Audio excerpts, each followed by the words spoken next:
Hi everyone, and welcome back to another episode of the Stitch Sessions. This week I'm very excited to work on with you this beautiful autumn wrap poncho. And what I really love about this project is that you can design it to be simply a wrap, or it can be used as a poncho with a beautiful little clip on the edge there. I made it slightly shorter or narrower than probably most people would have done for a wrap poncho, but I wanted this one to be light and easy to carry around and to wear. So this was done in a beautiful coral color, and I thought it was perfect for fall, and very easy to work on in the sense that it is just using the cluster stitch as well as a few rows of single crochets, and we're going to go over that with you today. So if you've never done a cluster stitch before, do not fret. We're going to take you through it step by step. So in the meantime, let's get all of our materials together and let's get stitching up our autumn wrap poncho.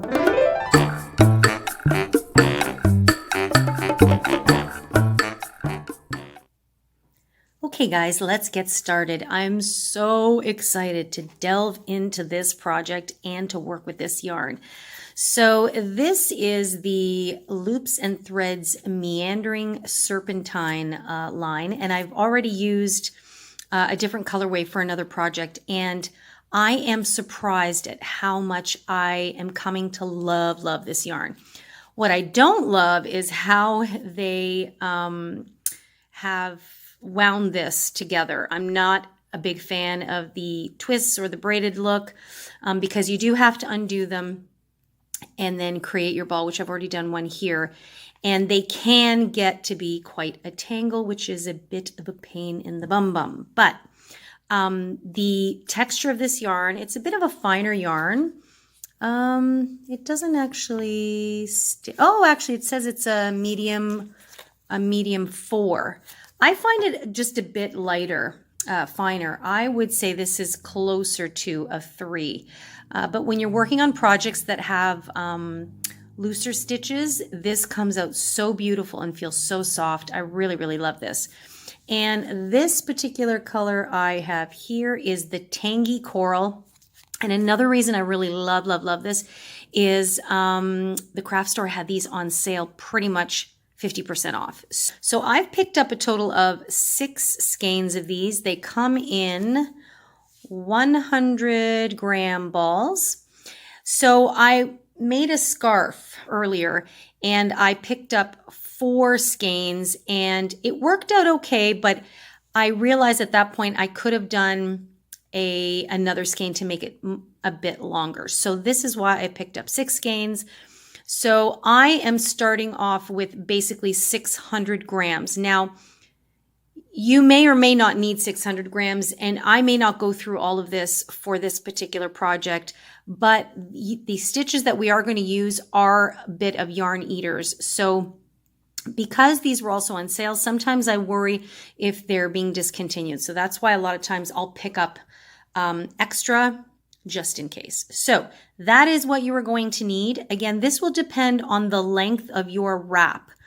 So it depends on how long you want to make it, how wide you want it to be. So this is a project that you kind of want to gauge as you go, so to speak. So you're going to need that. So I'm going to set those aside there. And for this project, this is calling for, this yarn in general is actually calling for a 5.5. So they definitely are suggesting that this is used for a project for just a little bit looser or more relaxed type stitches. I'm actually going to go ahead and use a 6mm hook because I really want a very relaxed stitch for this project. So make sure you have the hook of your choice. Much later on, you'll need a darning needle to sew in any ends. And of course, a trusty pair of scissors is always good to have on hand. So let's get started. We're going to begin this project with a slip knot. Once you've secured your slip knot, we want to do however many chains that you are looking for your desired width. So we're going to work this project width-wise, and then you can create it as long as you like. So I'm probably going to measure somewhere from my shoulders to almost my wrist. Chain the desired length that you want as long as you have an even number of stitches. So once you've got the width that you want, I will meet you back up when we're ready to start our first foundation row. So I have chained a total of 80 chains, and you can see that they're fairly relaxed because I am using a slightly bigger hook than what the manufacturer suggests or calls for. So what we want to do now is you're going to find the second chain from the hook, which is right there, and then what we're going to do is we are going to insert our hook and do one single crochet into that stitch. And then we're going to go into the next stitch and do the same thing. So in fact, this is what our initial foundation row is going to consist of. It's one single crochet into each chain stitch all the way across. So at the end, your stitch count should be one less than what you started.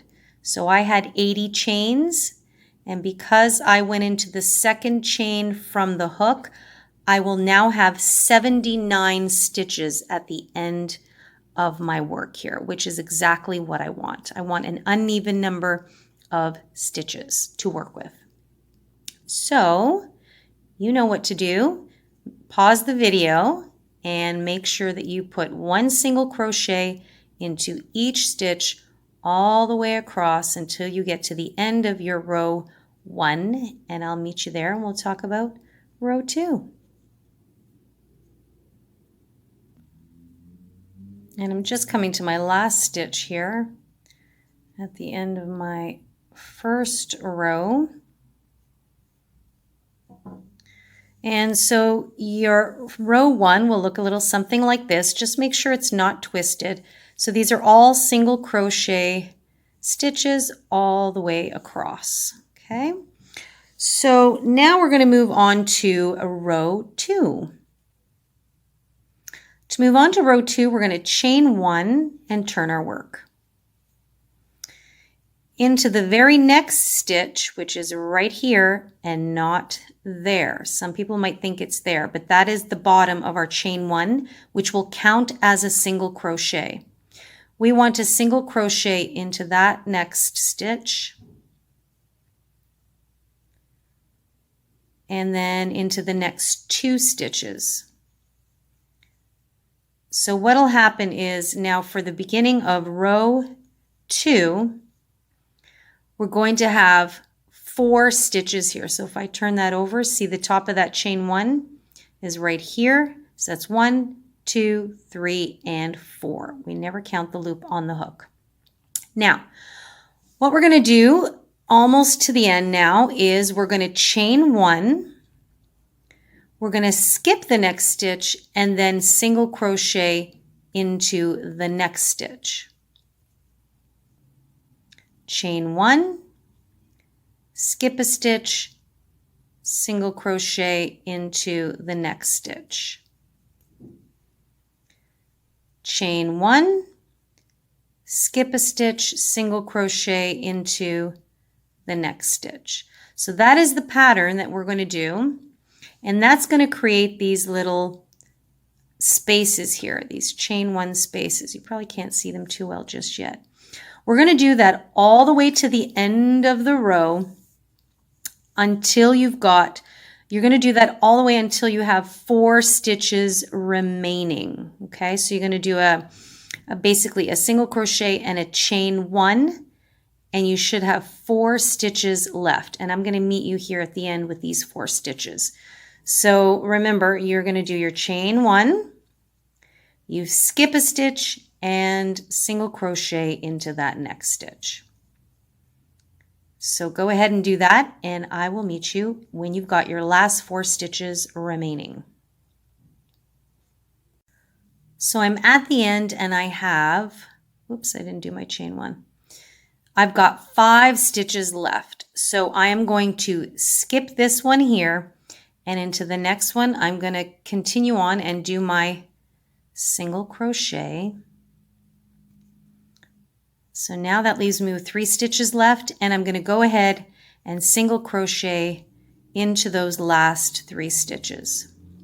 So essentially our work is being flanked by 4 single crochets on each side of our row here. Okay, now you can't really tell right now, but once we start moving up into the next row and subsequent rows to repeat, you will notice a difference. So right now your work should look something like this. Probably doesn't look like anything in particular yet. But now we're going to go on to row 3. So basically row 2 and row 3 we will now continuously repeat. Okay, so you're now going to chain 3 and then turn your work. And now what we're going to do is a double crochet into each of the next 3 stitches. So you'll yarn over. Remember, this first space is the base of your chain 3, which counts as a double crochet. So our next one is right through there.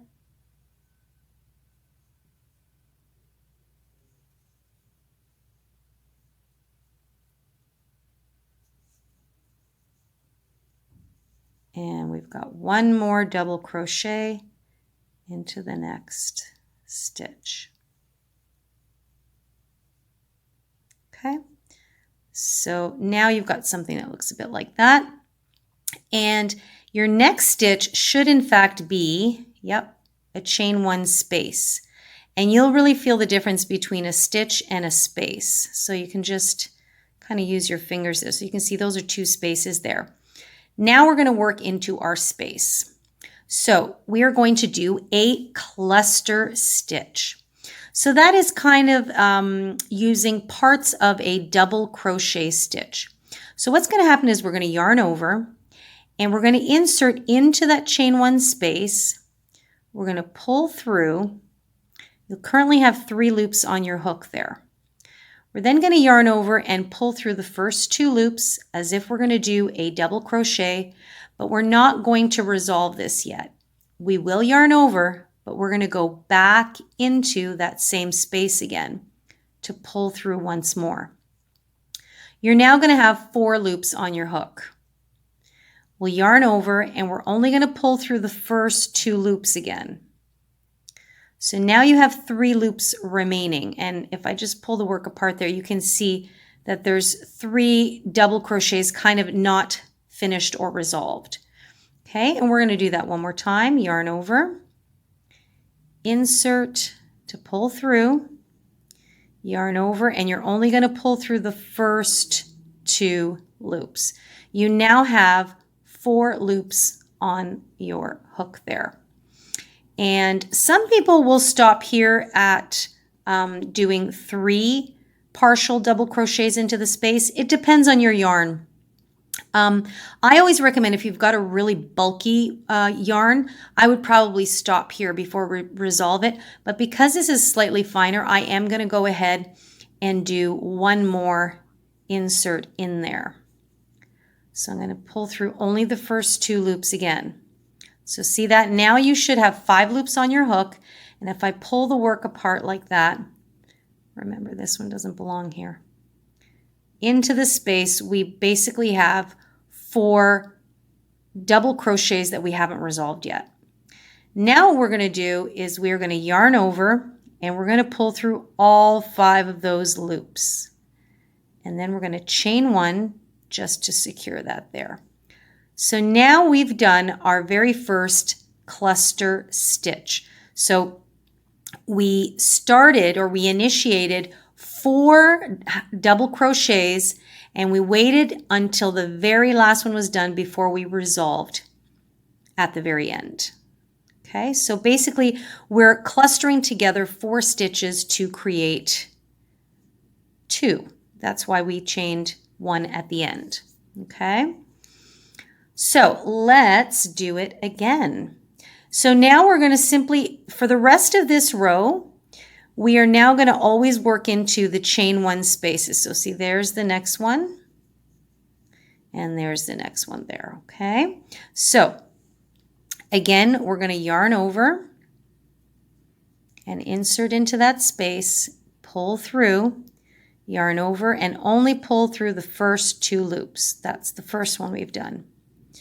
And then we do it a second time, only the first 2 loops. We do it a third time, going into that space. And we're going to do it a 4th time. Once more, you're going to insert into that space there. Yarn over, pull through the first 2 only, and remember, you want to have 5 loops on your hook before you're ready to resolve the stitch. Okay? Then we're going to yarn over and we're going to pull through all 5. And then we chain 1 to secure the stitch. Now this one probably looks a little wider because it's sitting right next to a double crochet here. Some people, when they're doing this particular stitch, will leave a gap here. I've decided not to, just because I like the look of this sitting a little bit cozier. So let's do this one more time, and then I'm going to set you guys loose. You're going to yarn over, insert into the chain 1 space, yarn over, pull through the first 2 loops. We're going to go into the chain space a second time to pull through, yarn over, pull through 2 loops only again. We're going to go into the chain space a third time to pull through. We'll yarn over, pull through the first 2 only. So see how we've done that? Now you can see it's been done 3 times. We're going to do that one more time, into the space, pull through. Every time we go into the chain space and pull through, we're only ever going to pull through the first 2 loops. We keep doing that until we end up with 5 loops on the hook. Once we have 5 loops, we will yarn over and then resolve the stitch by pulling through all 5 of them and locking it in with a chain 1. Okay, so there you have it. This is our cluster stitch. So this is row 3. So for row 3, we're just going to go and do these cluster stitches into the chain 1 spaces all the way to the end. And when you stop in your very last space, your last chain 1 space, which is right there, you will then have 4 stitches remaining. And then I'm going to meet up with you when we get to here, just to remind you that we're going to just go directly into each of these 4 stitches to finish the row. So each row will be flanked by 4 regular stitches. In this case, 4 double crochets. Okay, so pause the video if you need to, go back a ways and watch us do the cluster stitch again. Oh, can't speak today. Go back and watch the cluster stitch again if you're unsure. And if you have any questions still after this video, you know you can always pop me an email. And I will meet you at the end of row 3. Once you come close to the end of your row, your work is going to look something like this. They actually look like little buds, flower buds. So that is row 3. And I've just done a cluster into the last chain space. So I have my 4 stitches left here. And remember that chain 1 can get lost there. So that does count as a stitch. So what we want to do is we want to do 1 double crochet into each of the next 4 stitches. So we're no longer doing the clusters. So there's 1, 2, 3, and 4 can be a little funny to see. And this is why it's really important when we do these chain ones to turn our work that we do them very relaxed and loosely. So see, that's the chain one. You can see it's already started to tighten up a bit. So we just want to make sure that it stays nice and relaxed. So I'm just going to help my hook through there. There we go. And I'll do the last double crochet. Okay. So we did our last cluster and 4 double crochets. So this is the end of row 3. And this is almost going to be, so we're almost at the point where we're just going to start repeating this. So now what we're going to do is we're going to chain 1, again, very relaxed, and turn our work. And for the next 2 rows, what we're going to do is we're just going to do a double crochet. I'm sorry, we're just going to do a single crochet into each stitch. So these first few are nice and easy because we can see where the stitches are. Remember to keep that chain 1 relaxed. So just a single crochet into the top of each of the next 4 stitches. So remember the chain 1 counts as 1, so we've done 4. So now you're going to see the tops of your clusters here, okay? So you can see that this stitch belongs to the cluster, and then we had our chain 1 that secured everything. So what we're going to do now is we're going to go into the space and single crochet. And then we're going to go into the top of the cluster. See that? You can see the V. And we're going to single crochet. And then we're going to go into the space between and single crochet. And we're going to go into the top of that cluster. And that's what we're going to do all the way down for row 4. So we have the top of the cluster there. I call that the cluster stitch, and then this is the space, chain 1 space. Top of the cluster stitch, you can see it's slightly longer, and then we go, and you can see right there, there's the space.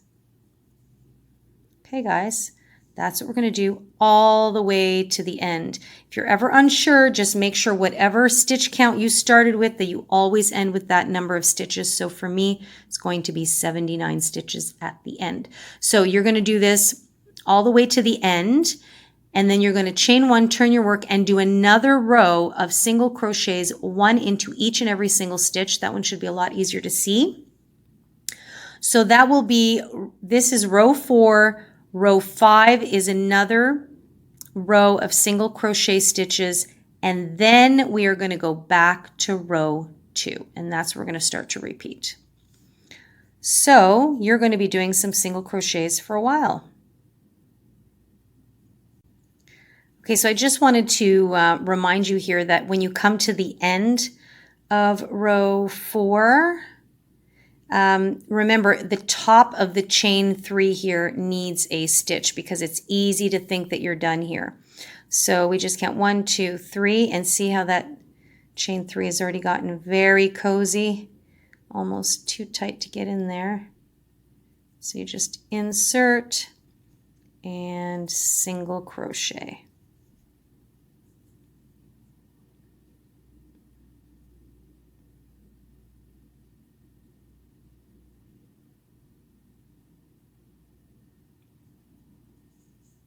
Okay, so there you have it. So this is the end of row 4. I'm going to chain 1. Row 5 is super, super easy. Look at how pretty that's coming out. Row 5, super easy, just 1 single crochet into each stitch all the way across. So now we've got an established row again. So we are going to make sure we skip that one and single crochet. Keep it it nice and relaxed. All the way to the end. Okay, so we have finished row 5.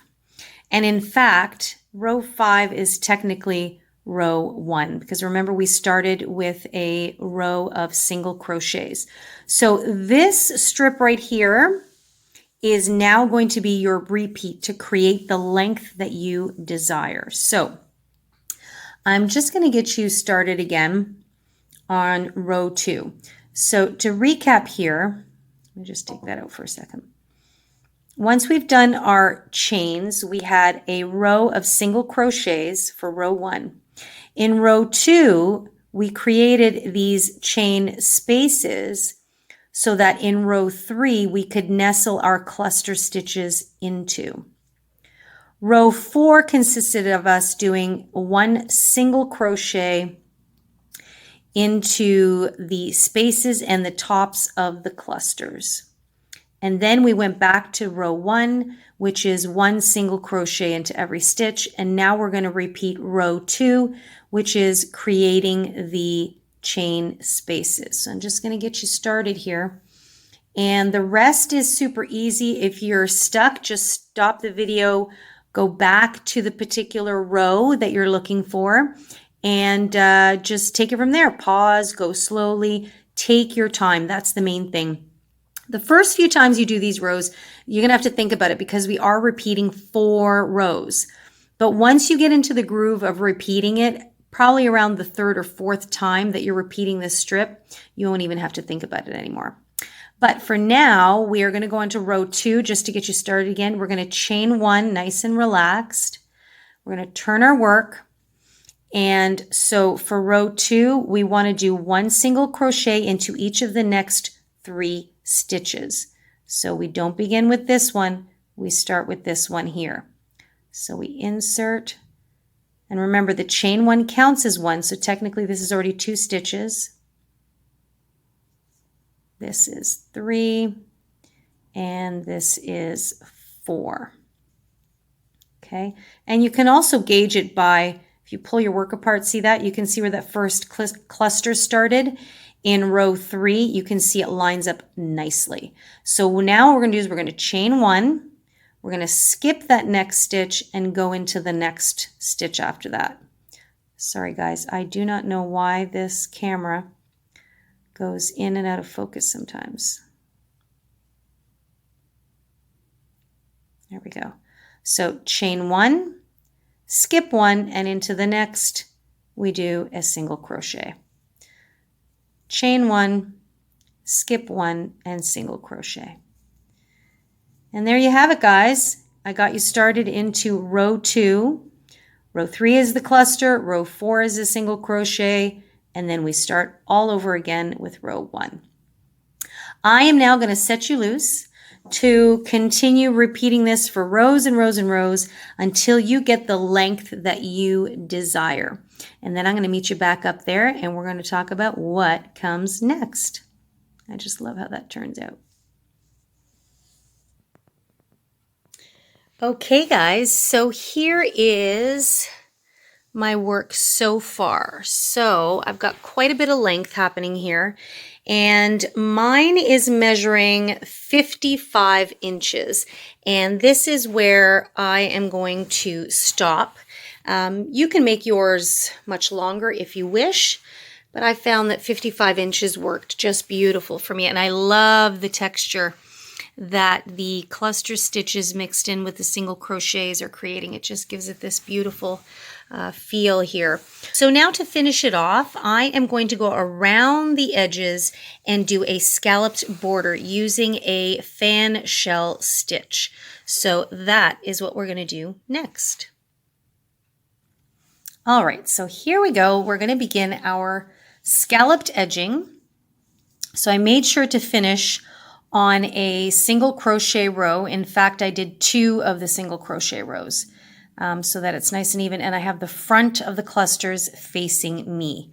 So now what we're going to do is we will chain 1, And then we're going to go right back into the same stitch. Normally we've been skipping that one, but we're going to go back into the very first stitch and just do a single crochet. Okay. Now what we're going to do is we're going to skip the next 2 stitches, 1 and 2, and into the third one, we're going to do 5 double crochets. And this is what's going to give us that fanned out shell. Some people call it fans, some people call it shells. For the most part, I tend to keep the shell term reserved for when we're doing things like granny squares and granny blankets, which is the 3 double crochets.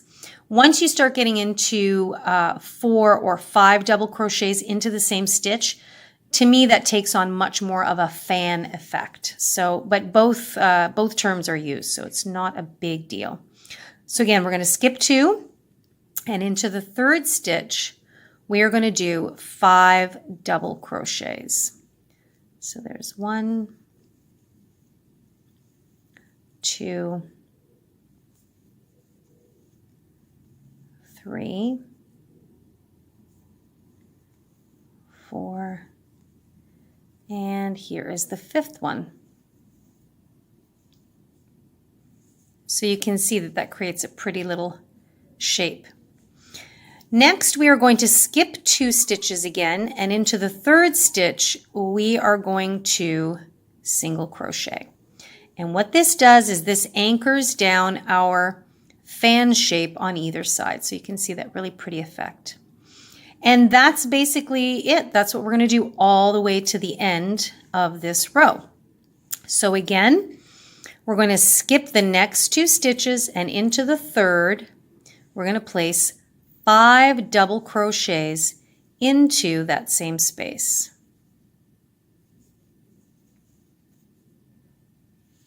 Okay, so we've got our 5 double crochets. Then we will go on, skip 2 stitches, and again in the third, we're going to do a single crochet. So you're always skipping 2 stitches and either doing a fan, skip 2 stitches, or doing a single crochet. So you're always alternating. Every time you skip 2 stitches, you will either put a shell or a single crochet. So I've just done a single crochet. I'm going to skip the next 2 stitches again, do a shell, which is 5 double crochets into the same stitch, skip 2 stitches, and do a single crochet.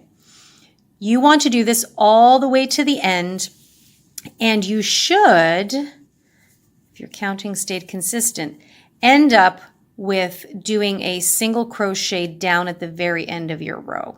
Okay? So feel free to pause. You might want to check out my households playlist and finish up your row, and then it's always good to kind of think a little bit outside the box when it comes to crocheting. So I always like to come up with different ideas. I've come to the end of my row. Look at how pretty that's in the meantime, guys, don't forget to subscribe. We upload every Wednesday the next 2 stitches. That will bring me to the top of my chain 3 conversation. And if you have any questions, you can always email me directly at info@crochetcrafty.com. Or you can always just leave me a comment in the comment box. But what I'm going to do is I'm going to go all the way around my project. So we need to round this corner here. So what we're going to do is we're going to chain 1, and then we're going to go back into that same stitch right there, and we're going to single crochet again. So this takes us around the corner, and now we're going to work down the side of our work. So we're going to be working into the sides of stitches, which is always a bit interesting. So here's how I'm going to work it. So you can clearly see where my chain 3s fall, or my double crochets right there. They flank the cluster stitches here. So you can see this is a double crochet row, that's a double crochet, that's a double crochet. So what we're going to do is that double crochet is going to represent us skipping our 2 stitches. And what I want to do is I want to go right away into the side of our single crochet stitch that we can see. So it's going to just require you to pull your work aside, and you can see your single crochets, the few rows that were put together, create this little row or line there.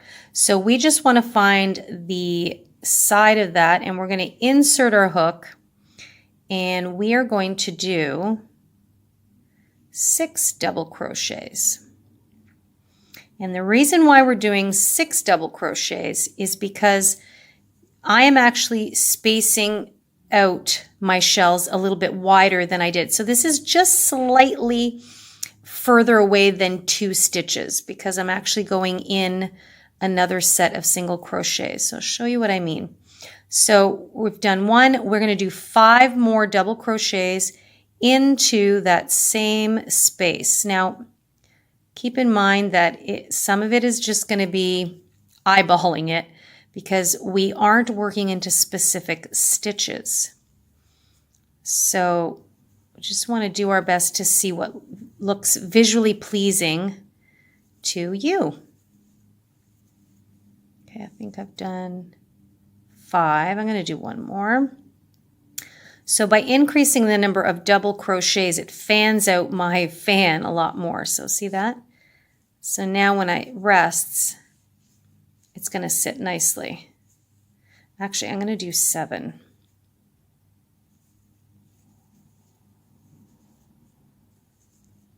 There we go. So if I put my work down here, you can see the scalloped edge here, how we came around the corner, and now my next set of fans right there are going to sit nicely. If you don't do enough stitches here, it tends to bunch and your work will buckle like that, okay?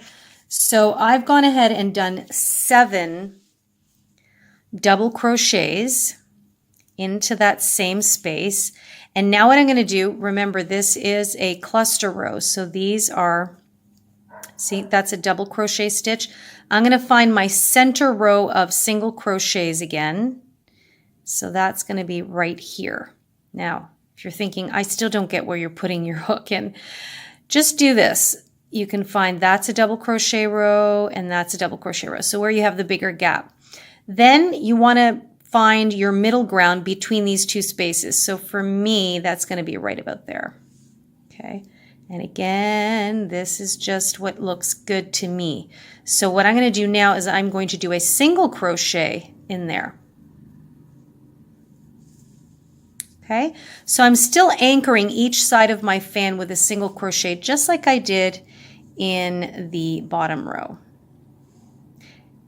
And that's pretty much what you're going to do all the way down the side of your wrap. I'm going to do this one more time with you. So I've just done my single crochet. So this is, see that? That's my cluster row. So that's my other cluster rows. So I'm just going to find those gaps there. And now in the middle somewhere, I want to find the side of a stitch. So for me, I think that's going to be right there. So again, these are my 2 double crochet ends, and the middle is going to be right about there into one of my single crochets. And here I'm going to work 7 double crochets. There's 2, 3, and 7. And I'm just zipping through this because at this point I'm assuming that you're comfortable with the double crochet stitch. And then I'm going to go to the next center of my single crochet. So again, I'm feeling out, these are my cluster rows right here. You can see the gap, and right in the side of that single crochet, I'm going to single crochet. So that anchors down my fan, okay? So I'm going to set you loose. You're going to do this down the side of your work all the way down. And when you get to the bottom, we're going to do the same thing we did going around the corner of the previous one. So now you're truly working along the bottom of your work. This is the first row we started here. Okay. So you would secure with a single crochet, chain 1, and single crochet back into that same corner. That's what's going to help you round this corner so that we can then go and do our scalloped edge along the bottom. Now don't forget, on the short ends, we are doing only our fans consist of only 5 double crochet stitches because we have the proper number of stitches and actual stitches to work into. Along the side of your work, which would be the long side, your fans are going to consist of 7 double crochets. So 7 double crochets for the fans along the side of your work, 5 double crochets along the short ends of your work. Okay, so this will probably take you a little while. I'm going to set you loose here, and then I'll come and meet you back around when we're pretty much getting ready to finish off our edging. So have fun, and I'll see you in a bit.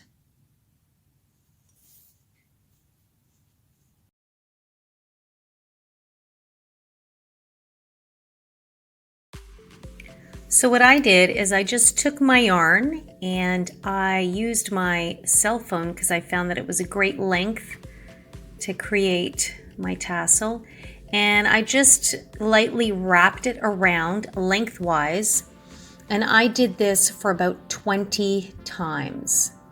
So I did a full wrap around for 20 times. Then I snipped my yarn and very carefully I just slipped it off the phone. So I wanted to still keep the length intact, just like that. And then I bent it in half. So this will actually be the length of the tassel, and where my thumb and forefinger were on the left-hand side, that's where I'm going to insert. I then cut a separate piece of yarn, and holding the center of the looped yarn, I just wanted to make a knot. So that way I could bend my grouping in half, as you see here. And I just secured it with a knot. And then I want to find that chain 1 space we made in the corner. Remember, we had made a single crochet, chain 1, single crochet every time we came to a corner. So I just want to find that chain 1 space.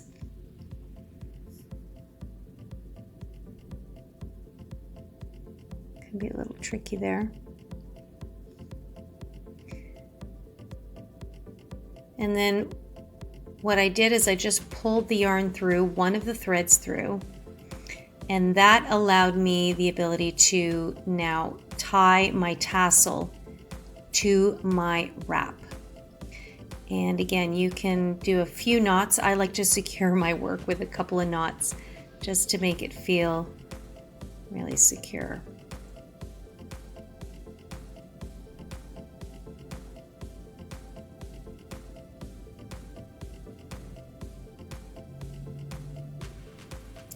Once I've done a few knots, I'm now going to wrap the remainder of that yarn just around a few times through the center of the top, just to give it a little bit more fortification. I'm just going to use my hook to feed it through, and you definitely want to be careful that you're not going to catch any of the other loops in your project.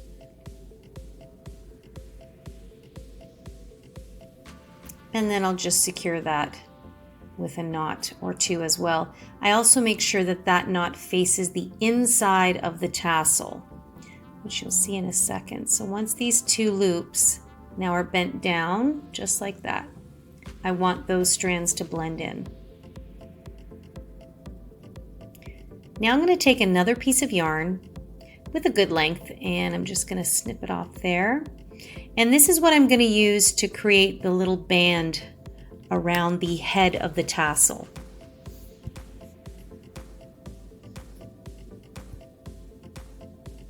And I'll start again by creating a knot.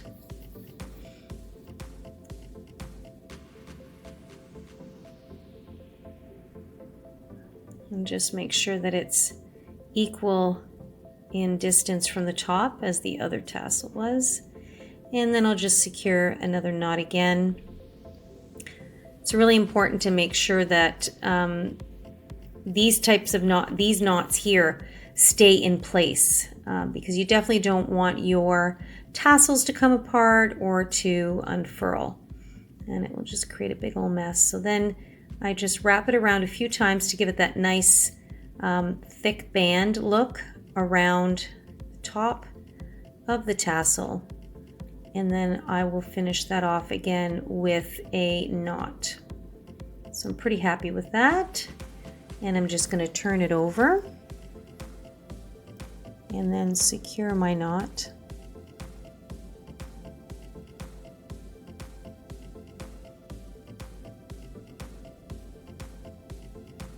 And as usual, I'll do a few knots to make it extra secure.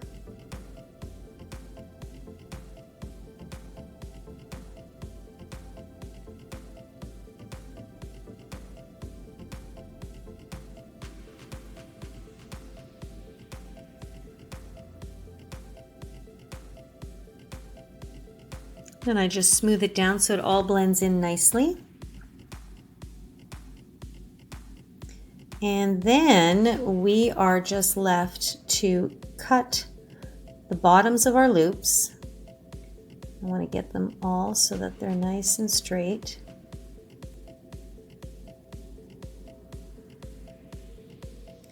And then I just want to trim the bottom so that the edges are fairly even. And once you've got that done, you've pretty much got your tassel done. It can be a little bit messy, so just make sure that you've got a good surface to work on. And, whoops. One more little snippet there. And your tassel is complete. And that is how you'll add a little extra embellishment to your wrap.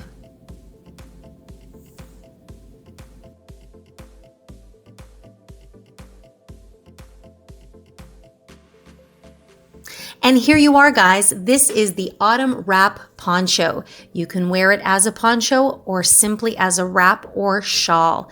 I hope you've enjoyed working on this project. This one really was a labor of love for me because I had this really intense, I guess you could say, vision of what it was going to come out to look like. And I'm very happy with the way it turned out. As always, you can make yours wider if you wish or longer if you wish. You would just simply add more rows. It has been my delight to go over this pattern with you this week. If you have any questions, just pop me a comment or email me directly.